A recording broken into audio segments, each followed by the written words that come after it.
Today, I wanted to write about a character who I feel is misunderstood by many. Claims that suggest he's mental, a jerk, fame hog, arrogant, and uncaring. He is shown to risk his life more than once to save and protect the people he cares about, including even risking his life to help people he just met, and despite this, he is called evil. He has a love interest whom he has shown to care for, but his feelings and actions are summed up as nothing. People say how he has no personality, to someone else claiming how in his personality he's supposed to be only happy or only a hero, and nothing more. When he does something out of character, to people it is still in character. Despite the emotions he shows when there are different situations, despite the actions he will do in that situation, his whole character is summarized as some guy who jumps and goes yahoo, and that is all you can say about him. Today, I would like to talk about Mario, a character who is both loved and misunderstood by so many. I would like to begin by asking a question: what is someone or a character without a personality? To many, the term means something different, and in my research to get a hold of the meaning, I can't say that there is an official meaning of the word. Some say a person or a character without a personality is someone who is bland. They will talk in a monotone voice and have a boring look on their face. A character or a person without a personality is someone who will just show one personality trait.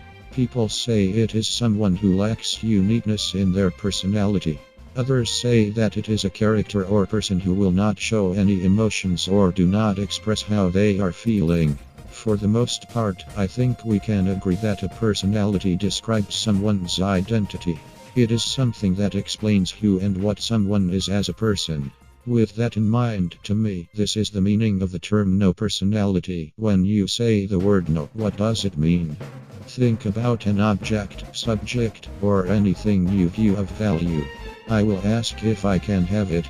Most likely, your answer would be no, which means I cannot have it at all. In other words, I can have nothing of that thing. Just as if you had something that used to contain something but is now empty, what could you offer someone? Nothing, because it is gone now, empty with nothing inside. This goes into my view of the meaning no personality. When you are asked to describe yourself or someone else without a personality, what can you say? Well, nothing, because you can't say anything to define who and what you are, or who someone else is as a person. Even if you describe someone overall as dull or droll, that is something you can say that could define who they are. Someone being only happy shows one side of their character. Well, nothing, because you can't say anything to define who and what you are, or who someone else is as a person. Even if you describe someone overall as dull or droll, that is something you can say that could define who they are.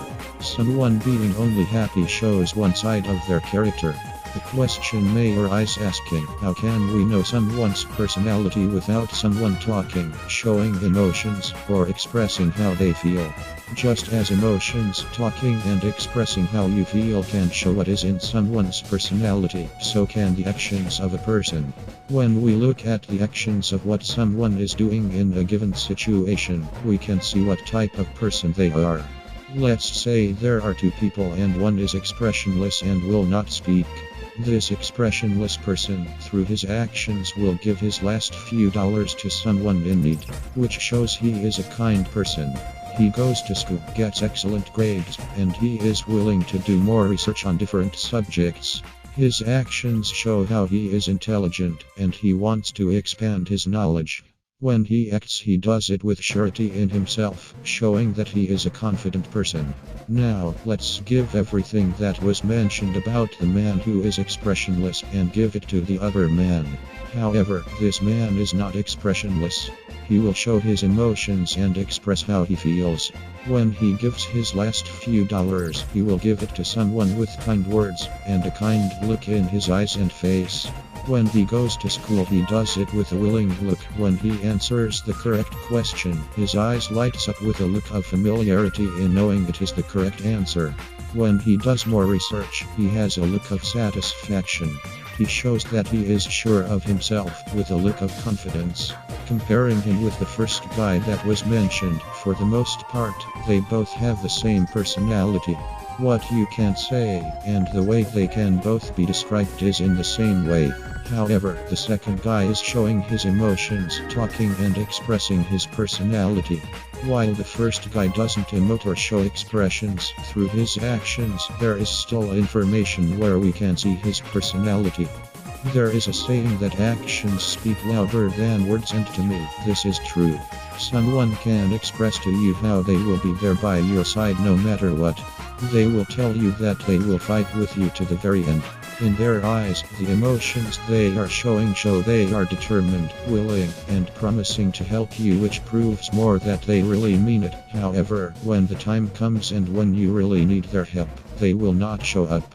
All they did was express and show emotions that they would be there. However, their actions proved otherwise.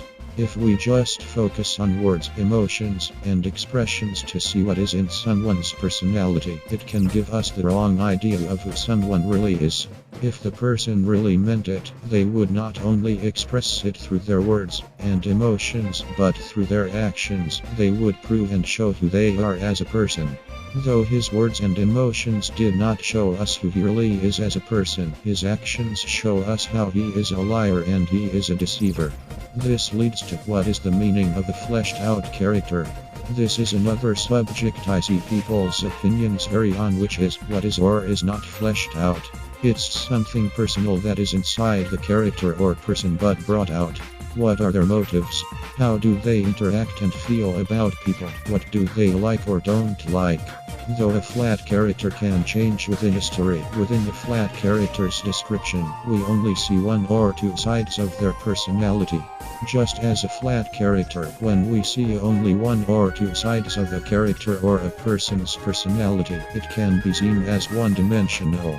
In my view, one-dimensional means no matter what situation is happening, they will always show or respond with one side of their personality, and that is all we know about them. In a happy situation, they will respond or think happy. In a sad situation, they will respond or think happy. A serious situation, they will respond or think happy. Well, what does all of this have to do with Mario? Through his games, artwork, and interactions, he is shown to only be happy and save Princess Peach. I've never viewed Mario as only a happy character or only a hero. Throughout what is written about him, his actions, cutscenes, and interactions with other characters, I feel there is more to Mario. Though Mario, for the most part, Mario stays the same. Within the series, he does show more sides to his personality. In this analysis, I want to stick with things that are overall consistent with the character. Though this is an analysis on Mario's character, I also want to show how other characters feel about him as well. Since there isn't what is known as an official Mario canon at this time, I just want to focus on a handful of the games. The games I will be writing about are Super Mario Bros., Super Mario Bros. 2, Super Mario Bros. 3, Super Mario World, Super Mario 64, Luigi Mansion, Super Mario Sunshine, Super Mario Galaxy, Super Mario Galaxy 2, Super Mario 3D Land, Luigi Mansion 2, Super Mario 3D World, Super Mario Odyssey, Luigi Mansion 3 with some references to the new Super Mario Bros. Series. In this analysis, I will try my best to use Japanese translations. However, for a lot of the games, there are not a lot of Japanese translations I found, so I had to stick with the English. The way I plan to analyze Mario's character for the 2D series of games is by looking at a few of the main missions of what Mario has to go through to get to the next level or end of the level. For the 3D series of games, I want to look at the main mission of what Mario needs to collect to get to the next level or the end of the level. This is the first episode of my new mini-series, an analysis of Mario's character.